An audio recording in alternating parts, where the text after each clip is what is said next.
Çapkınmışım, güzelmişim böyle söylerler. Hem cilveli, pek sevimli hercai derler. Canımdan bezermiş beni bir kez sevenler. Anlatayım ben kendimi duysun erkekler. Sevemem, inan ben sevemem.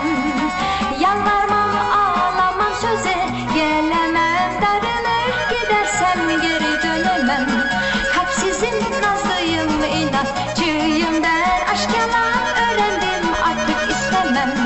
Aldandım, kimseye güvenmem. Ben bir tek sevgili için canımı üzemem. Tez bıkarım, vefasızım ben, hiç değişmem.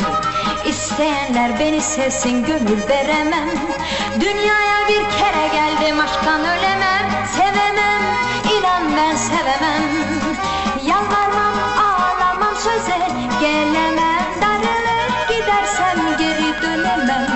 Kalpsizim, nazlıyım, inatçıyım ben. Aşk yalan öğrendim, artık istemem. Aldandım, kimseye güvenmem ben.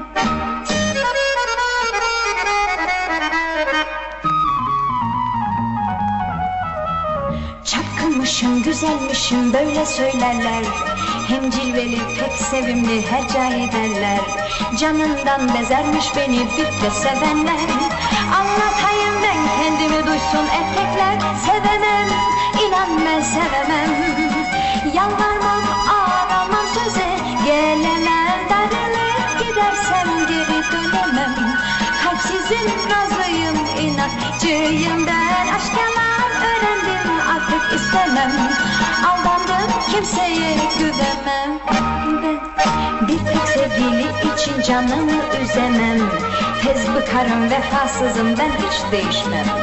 İsteyenler beni sevsin, gönül ver.